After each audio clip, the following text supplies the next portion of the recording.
Hello there everyone, welcome to another episode of this Malakai campaign. It's been a very complex campaign, there's a lot of back and forth, but that's to be expected a little bit, especially playing like this. Like you can always doomstack, or you can always play out with, just a sacking economy and such, but I like to try and play it out like this, just like an old school idea, checking if I have any rune lord or any lord that I could use. Well, nothing too fancy here. Likely that lord would be the better, but yeah.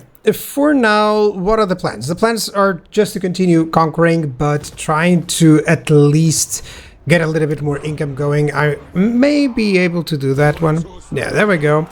And right now I need to go for the frozen landing so that I can recapture it. This guy is so alone. I'm terrified because anyone can declare war here. All of them hate me, so I'm pretty sure that I'm gonna get some trouble with that, but okay.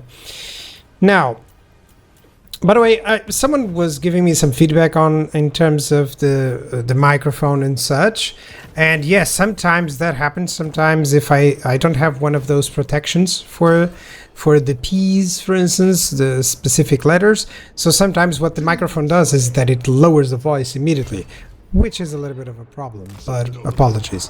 So, skipping the turn, and for now, I think I can handle that with that garrison, but it leaves me so vulnerable to the top. I mean, I would rather not have to deal with that. But still, for now, everything seems to be fine there. I'm not going to progress there. That army is just defensive, and that is with garrisons. And this lord definitely needs to go and conquer Frozen Landing. So yeah, that's gonna cost money, right? So hold on, I'll need some gold. So likely it needs to be after I've dealt with that army. That army would really be easy with the army that I have. Tons of gyrocopters. They went from being a niche unit from being one of the best in the dwarf roster.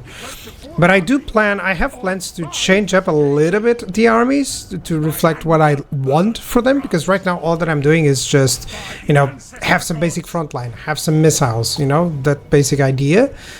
And yeah, I can actually auto-resolve this one. With the settlement garrison, it's so much easier because you put the units from the settlement garrison in front, and what happens is that they'll literally just soak the charge. And then you send in your other units, and I have hammers. I mean, yeah, this is one of those cases that I agree with the auto resolve.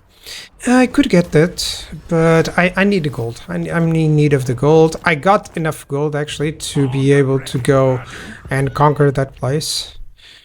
Okay, let's go pure beard. And you're gonna go with break open the caskets or the flash bomb. I never know if I should invest on one or the other before. Yeah, I'm gonna need oath golds, that's for sure. I have to start investing in oath gold. Or do I want the hardened armor? Can't remember how much it does. Yeah, it only states that it gives me. Okay, but I'll use both and then I can choose. It's fine, you can just choose whatever one. So hardened armor is 5, okay, yeah, I guess it's fine. So right now I'm in a decent position. Cracker Drac is not evolved enough, but of course the concentration has been on the Malakai's horde, which is both good and bad, because you kind of need to be nearby Malakai to recruit better units or to just exchange. So I'm planning out at a couple more turns that I'll be able to do that with these armies that I'm sending, and then this lord is the one that is going to take anything that I don't want from those armies. I dislike disbanding troops. Of course you can disband troops, but I like to kind of roleplay it as if I kind of need those. Oh, I have to move normally because, yeah, that's the only way to actually, if I think on recruiting, do I want to recruit? Not yet, but I think these two guys, maybe if I don't have any emergency, then I can just trade off a few units between them. Maybe I can send this lord there. Yeah, that's the idea. I can send this lord there and grab anything that he doesn't want. Yeah, that'll be the idea. And this army, I think I need to come back to defend. Because definitely, this is not going to be forever. You know, one of the Norskins is going to betray me. Either, not betray me, attack me. So I'm pretty sure that enough time has passed for Wulfric to have yet another stack. Yeah. Yes, it has. So, yeah, there's no way. I'm not going to be in the encampment in case I want to retreat, you know. But definitely this guy, I can move in further. Yeah. And he's gonna cover. Hopefully Wulfric doesn't attack me immediately. And I need to move in there. Yeah. As soon as I defeat a few more armies from Wulfric, it should be fine. And I can get that. That's cool. As long as I'm developing and still having some advancements, even if it's just tech, that's good, because sometimes there will be moments where you stagnate in terms of development. I really don't want this confederation because it's so far away, it would just bring more enemies against me. And I also want to go for Grombrindle if possible later on. So, what do we have here? That's a nice one. What do we have here? Could I teleport for that? I can't teleport for this one, but I think that's the next battle that I'm going to have. Just so that I can get those recruit cannons faction-wide. Yeah.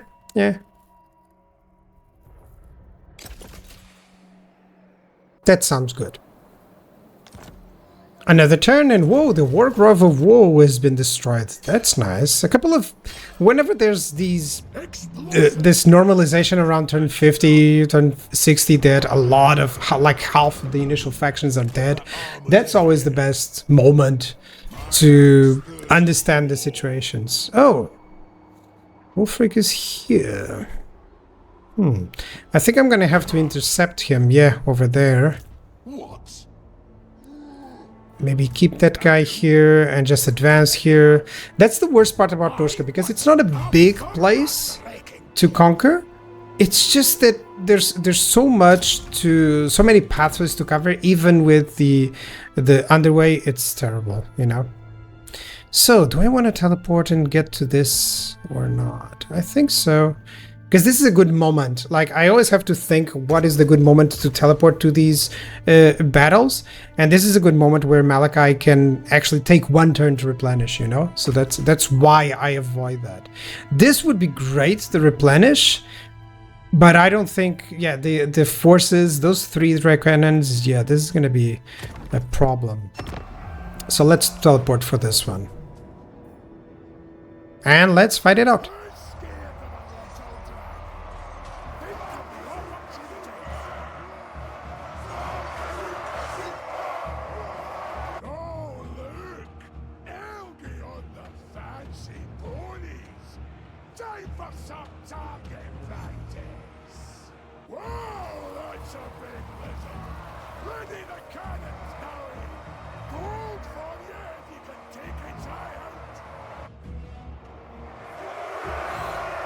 Nice speech. By the way, I didn't change anything. It's the voice that it's very low.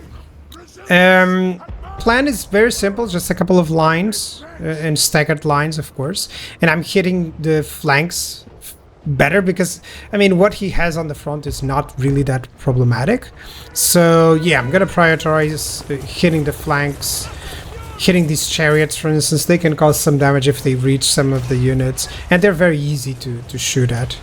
You're not seeing the health, but these guys are getting destroyed. And same thing here, hitting the chariots. And the dragon princes. Tons of models getting killed as well. Some shots fired, of course, and missed, but that's how it works with cannons.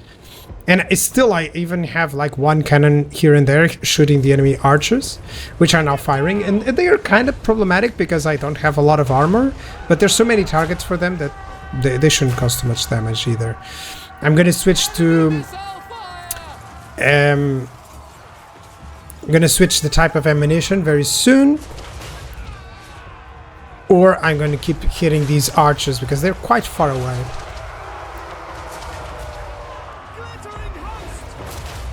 And yeah, there we go. That grape shot really works well. And there's a lot of gaps in the line for me to fire. Time for the Dragon Princess to try a charge, but these are Slayers. Nah. I should be bracing, but still. I just want to finish them off really quickly. And I don't want them to hit my artillery, which is the main idea. I mean, look at that. Most of the enemy units are fleeing. And yeah, there's the surprise. Typically on these battles there's always some reinforcement. And there we go. Here's something that I didn't notice at first, that one of the dragons is much bigger. I thought it was, oh, it's just 3 dragons. Oh, that's fine. So I'm sending in the Spirit of Grumni. I mean, this summon is so good as a decoy. I always put it up, and there's an additional idea that you're going to see with him that it's really cool to use. It's a little bit cheesy, but I'm going to show you. So, because it's such a large object, it's going to stop the dragon from lifting. You're going to see it. So right now I should be retreating these Slayers, but they're just so keen in killing some more. And I'm going to start shooting already the dragons with the cannons. They can shoot them pretty well, but oh, that breath attack. It's failing a little bit. It's missing out some of my units, but okay. And here come the dragons. That's a big one. I mean, look at the size of that one. Yeah, starting to hit them with the gyrocopters and the artillery. And I really need to get these infantry units away. The minor red dragons are dealt with, but Ruach, it's really dangerous and it's unbreakable. Something that I didn't notice. I actually noticed about this time, you know, when I saw him very close. That's where I checked. And now I'm sitting in my Spirit of Grumni, my Thunder Barge, to the top of the dragon, and I didn't know this. I didn't know this part where he's not going to be able to lift because I'm on top of him. And as long as I keep on top of him, look, he's not able to lift, and I'm just I'm just pounding the dragon with the cannons and the gyrocopters. I mean, look at that. There's no reason for him not to be you know, getting up, and he doesn't. I did not know this. I swear, this was, I just parked and I wanted to use some bombs and some shooting from the Thunder Barge, but I really didn't know that he cannot get up.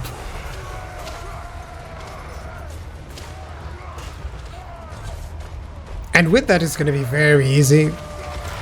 As soon as the Thunder Barge leaves, he's going to try, but I don't think he's even going to be able to do anything, and that's the death of him. There he goes. Plomp. Victory.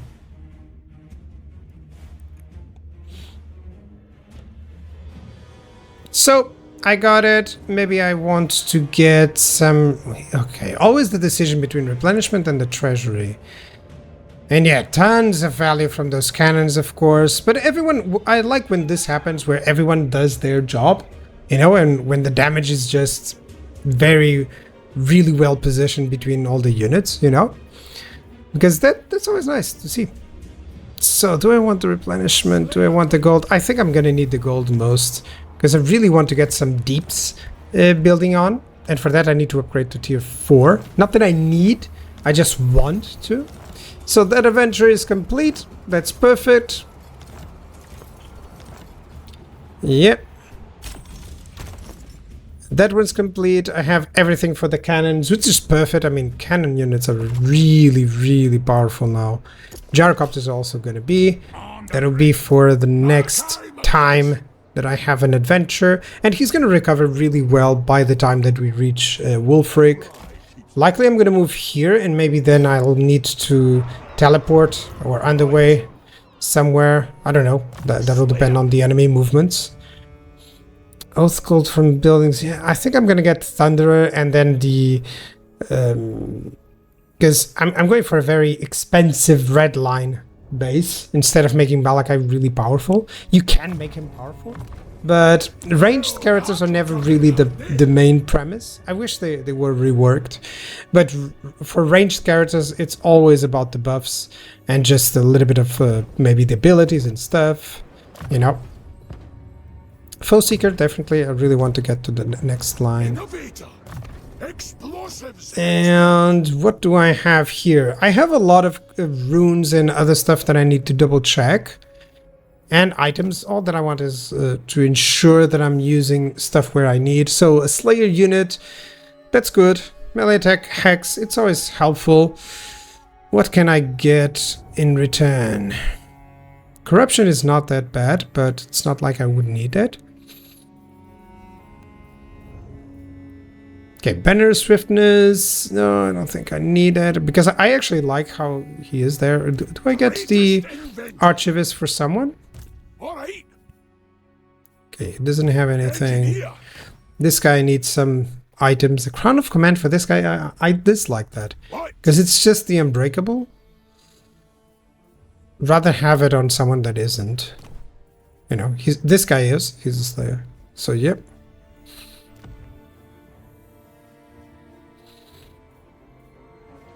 Dwarf Brides. Okay, what do we have? He has the Potion of Full Hardness. Okay. Okay, you still need a couple of ancillaries. Let me see what you can get. Okay, a Cooper and a Choir Master. That's nice, nice. And about you? Oh, you can get a lot of them. Brewmaster, Choir Master. There we go. Do I have anything else for you? Go track. Nope. Doesn't seem like that. And magic items. Crown of Command for you. Yeah. It's not fitting for you. Maybe I'll have to put it on someone. Do I have someone here? Yeah, there we go. Let's put it on a Lord. Always helpful.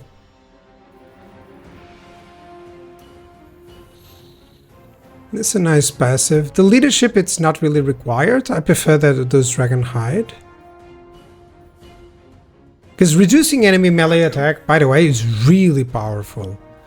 It's one of those things that you really don't notice, but it all adds up. You know, all of this just adds up to a really potent army overall that just debuffs the enemy, buffs your units, you know. Yeah, I can get some Dragonhide cloaks here as well. I don't think he's gonna get a lot of Slayers, but still, I can later on change it if needs be.